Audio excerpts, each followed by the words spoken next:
On arrive au dernier temps de ce webinaire qui consacre donc, en partenariat avec la chaire Normandie pour la paix, les 40 ans du Centre international de droit comparé pour l'environnement, qui a été institué par professeur Michel Prieur. Le CDCE est une ONG qui a le statut ECOSOC et Michel Prieur nous forme plusieurs générations de personnes à ce que l'on peut appeler la diplomatie environnementale. Prochainement, la chaire Normandie pour la paix publiera un ouvrage sur la diplomatie environnementale.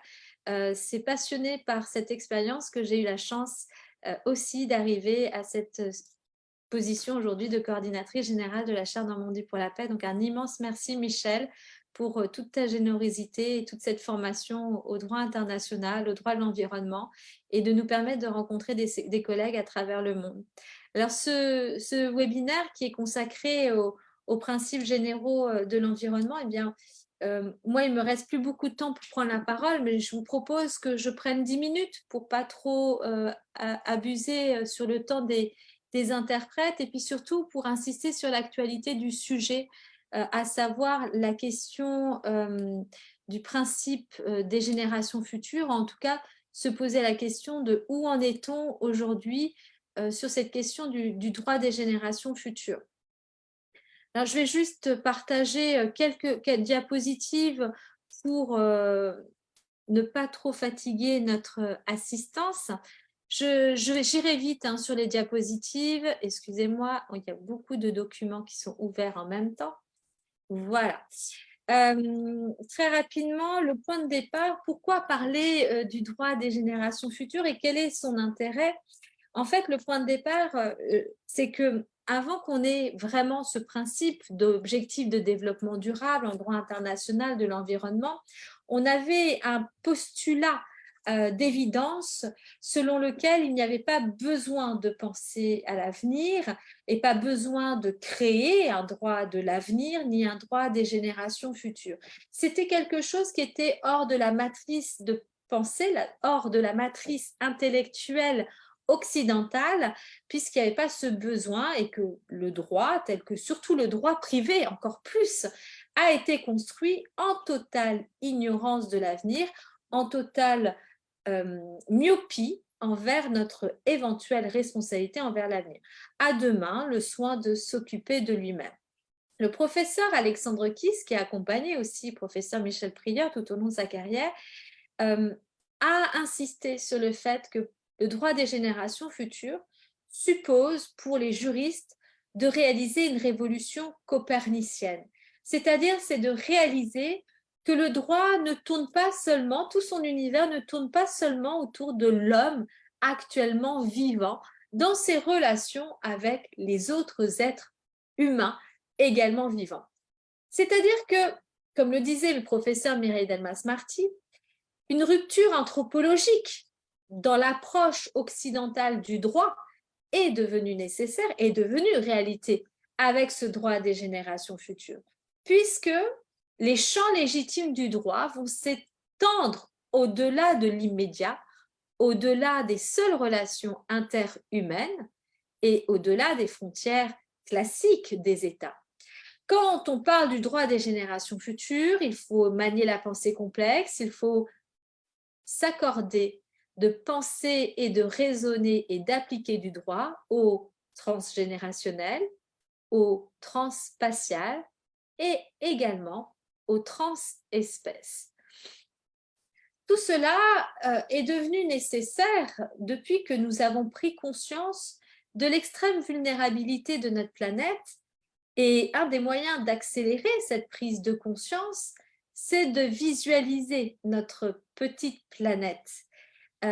Ses contours sont finis, ses capacités sont limitées et plusieurs manières de qualifier cette nouvelle ère de l'anthropocène ou ère de la mutation de l'agir humain, si on veut reprendre les termes du philosophe Hans Jonas, cette nouvelle ère de la vulnérabilité doit nous faire prendre conscience que nous devons prendre soin à la fois de cette terre communauté de vie terrestre, mais aussi porteur de notre communauté de destin, pour citer Mireille Delmas-Marty. Fort de cette conscience de responsabilité envers l'intégrité de la planète, mais également envers l'intégrité de l'espèce humaine, l'intégrité des autres espèces, un droit des générations futures, comme étant un droit de la finitude, finitude de la condition humaine, finitude des ressources planétaires, est en progression. Il faut savoir que ce droit des générations futures a émergé, on peut le dire, dès le sommet de la Terre de 1972, dès Stockholm, lorsqu'il a fait cette jonction historique qui est d'actualité sur le concept de droit de l'homme et environnement sain. Depuis 1972, régulièrement, plusieurs étapes d'évolution de ce droit des générations futures a eu lieu. Déjà, on peut dire que la première étape d'évolution, c'était dans les années 80-90. Quelque part, les conventions internationales du droit de l'environnement ont formalisé le fait qu'il n'était pas équitable de ne pas prendre en compte les intérêts des générations futures. Et cela a donné lieu à l'émergence du principe d'équité intergénérationnelle. Longtemps discuté, parfois critiqué, ce principe d'équité intergénérationnelle a néanmoins évolué et progressé. Progressé, je dirais, de manière systémique, de manière plurielle, jusqu'à donner naissance à une véritable notion de génération future.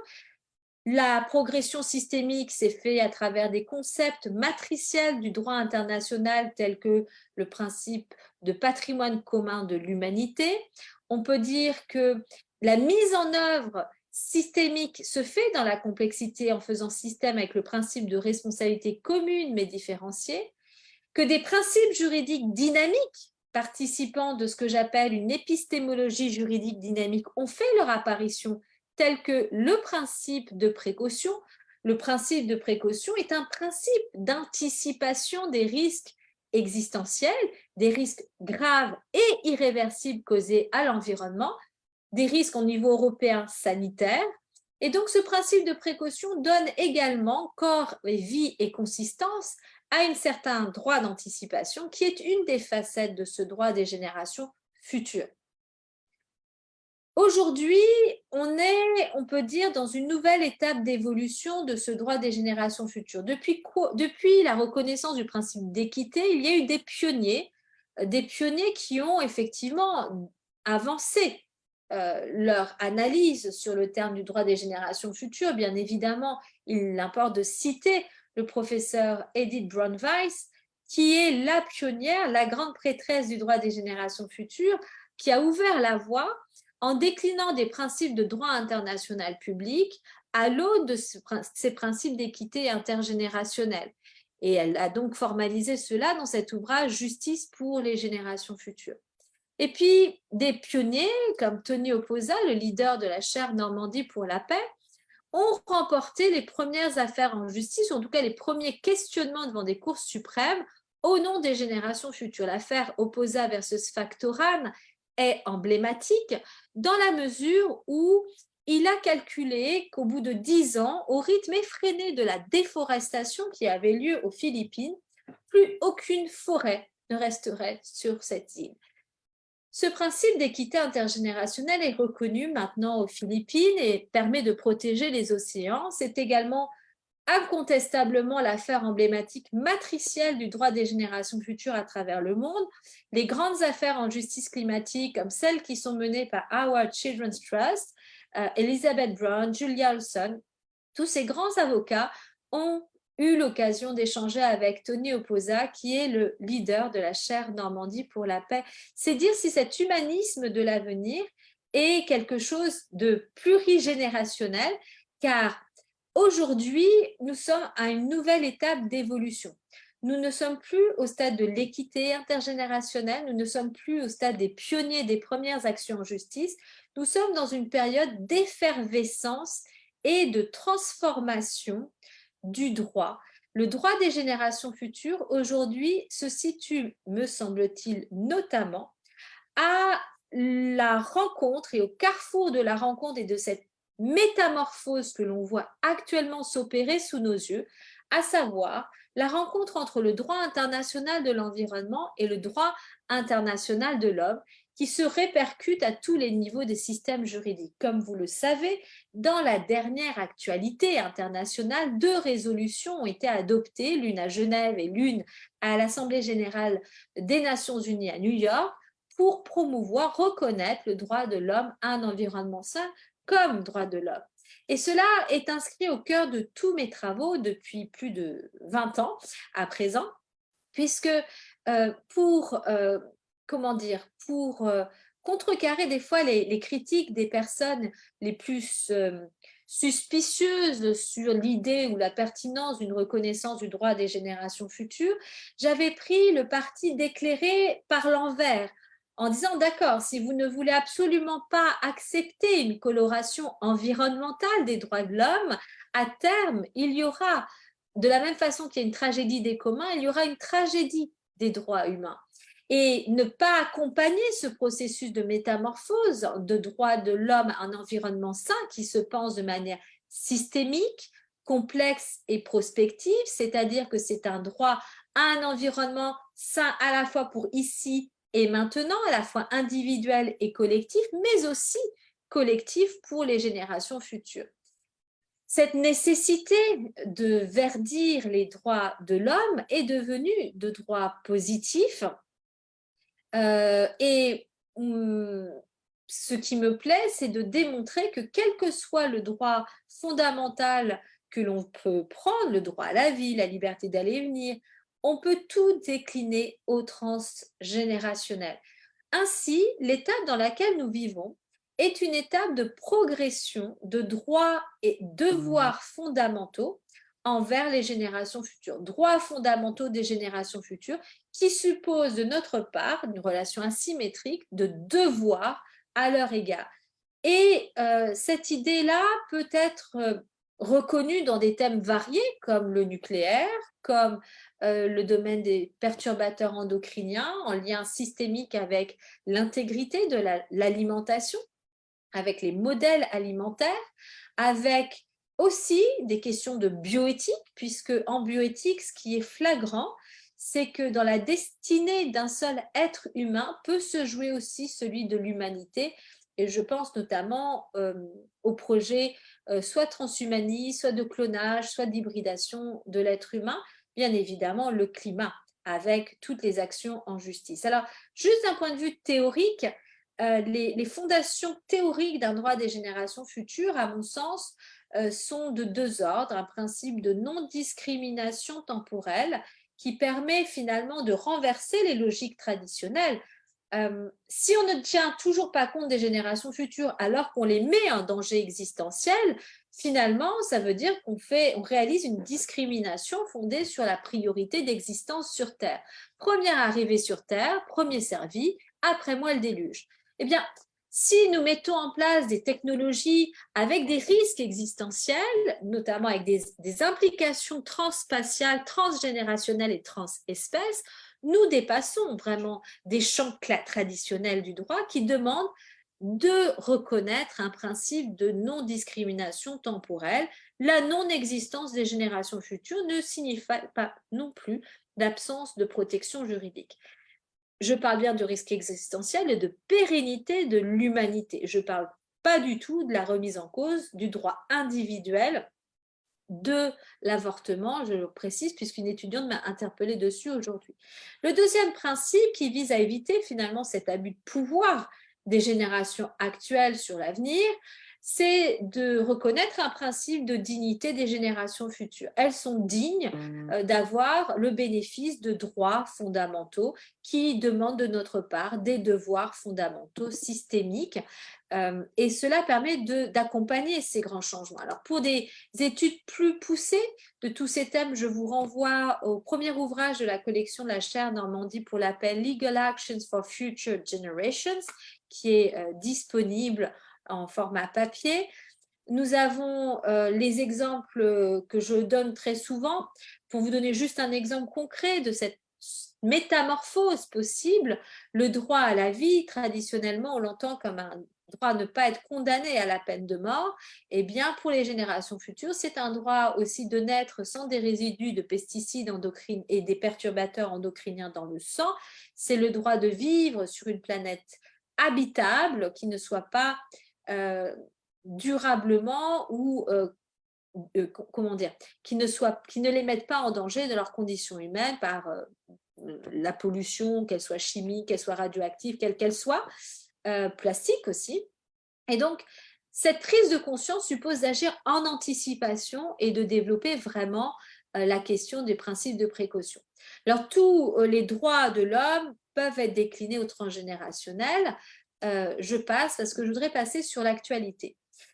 L'actualité est la suivante. Dans un contexte de bouillonnement de propositions, là, par exemple, la dernière en date qui est portée, j'ai eu l'honneur de participer à la rédaction aux côtés de Corinne Lepage, c'est une déclaration universelle des droits et devoirs de l'humanité qui reconnaît donc les principes formulés dans ma thèse et les droits des générations futures, qui s'inscrit elle-même en héritage intellectuel de la déclaration de la Laguna, qui a eu lieu en 93 aux îles Canaries, promue par le commandant Cousteau, et qui a été portée jusqu'à l'UNESCO, à l'Assemblée générale de l'UNESCO.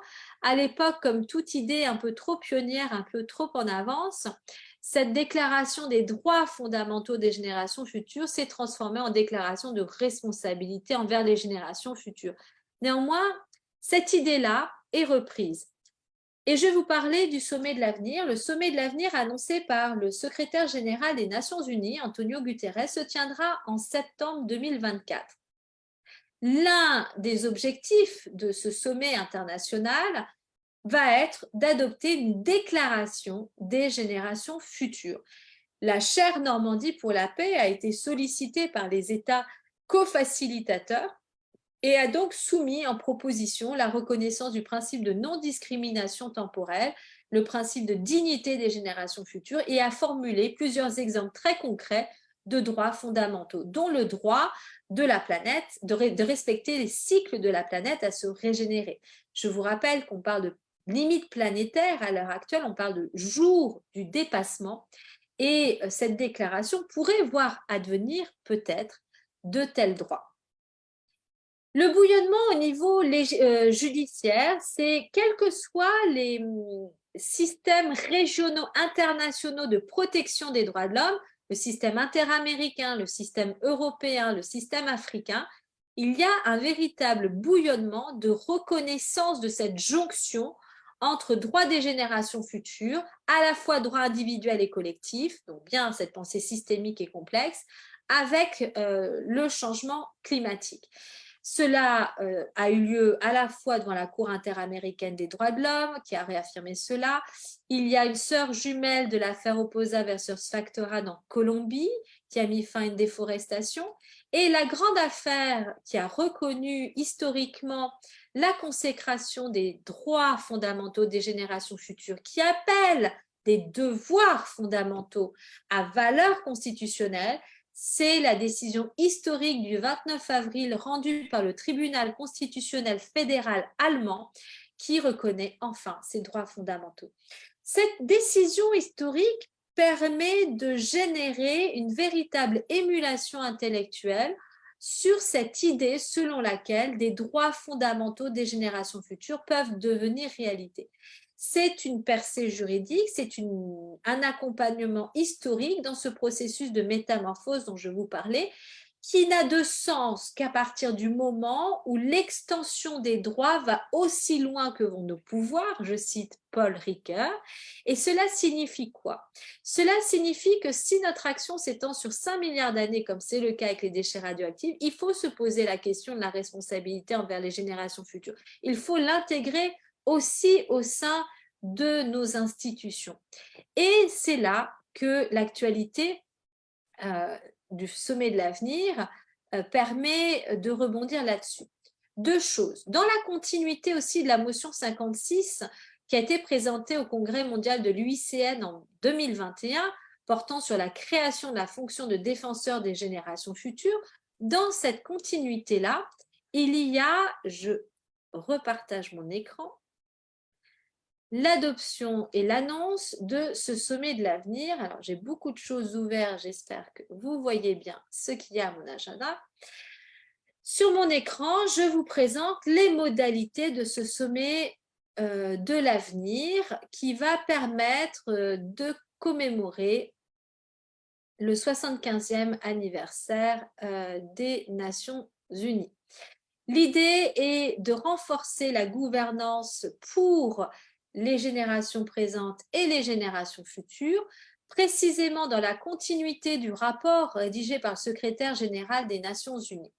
Ce sommet de l'avenir s'inscrit dans la continuité du rapport intitulé Our Common Agenda et dedans vous avez une arborescence des outcomes, de ce que l'on attend de ce sommet et c'est maintenant que le travail de diplomatie scientifique s'opère autour de ce droit des générations futures.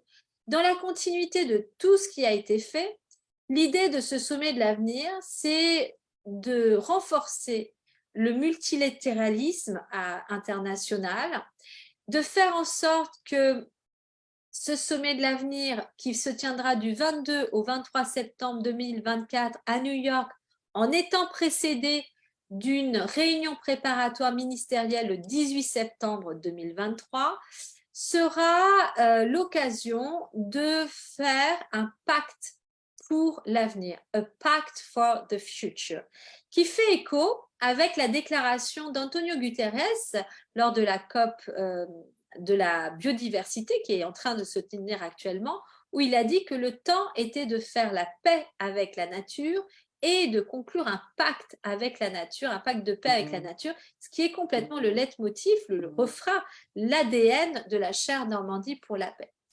Parmi les rendus qui auront lieu de ce sommet de l'avenir, il y aura, j'arrête le partage, il y aura premièrement l'adoption d'un pacte sur l'avenir, d'une déclaration des générations futures. Et nous avons donc soumis des propositions. Deuxièmement, il y aura la création d'un Future Lab, c'est-à-dire d'un laboratoire de recherche pluridisciplinaire qui sera capable de penser le long terme, puisque ce long terme, pour ce qui est du strict approche droit des générations futures, cette intelligence du droit des générations futures suppose d'être pluridisciplinaire et de manier la pensée systémique et complexe. Et qui plus est, ma nouvelle étape de recherche, c'est de l'inscrire dans le transculturel, c'est-à-dire de s'accorder le droit de faire un pas de côté avec l'analyse occidentale, bien coloniale, des catégories juridiques, et d'ouvrir notre regard, de questionner aussi nos catégories juridiques à l'aune d'autres cultures, et y compris pleinement en intégrant l'approche des peuples autochtones. Parmi les rendus de ce sommet de l'avenir, il y aura également la réforme du Conseil des tutelles des Nations Unies, puisque l'objectif est de créer à l'intérieur des Nations Unies et d'encourager les États de faire de même au niveau national, au niveau régional, de faire une gouvernance qui permet de donner la voix, une représentation aux générations futures. Alors, le Conseil des tutelles, vous savez, a accompagné souvent les processus de décolonisation de certains territoires, en tout cas d'accès à l'autonomie de certains territoires. Peut-être, et c'est une des propositions que nous faisons avec la charte Normandie pour la paix, ce sera l'occasion de donner la voix aux générations futures et davantage aux peuples autochtones, y compris au sein de ce Conseil des tutelles. Donc tout cela est actuellement à l'étude et au final, un envoyé spécial des Nations Unies sera désigné, un envoyé spécial des générations futures sera désigné à l'issue de ce sommet de l'avenir. Donc nous sommes au cœur d'une accélération de ce droit des générations futures qui est peut-être au-delà d'un principe général du droit de l'environnement, un véritable droit systémique, transversal, qui est en train de se densifier sous nos yeux au gré des actions en justice, au gré des rapports, au gré des actions de diplomatie scientifique. Et la Charte Normandie pour la paix œuvrera tout au long de l'année, notamment pour aller à la rencontre de missions permanentes auprès des Nations Unies à New York, à Genève et à Nairobi, pour faire entendre ce que l'on entend par droit des générations futures, pour partager nos regards, pour croiser nos analyses et amorcer cette approche transculturelle du droit des générations futures. Je fais un clin d'œil particulier à Leslie Clou, qui est la responsable de la ligne Peuple autochtone de la Chaire Normandie pour la paix, avec laquelle nous avons formulé ce projet de recherche. Je vous remercie pour votre attention. Je dois tenir mon temps. Merci beaucoup. Michel, je te laisse conclure. Et si des questions se posent, n'hésitez pas.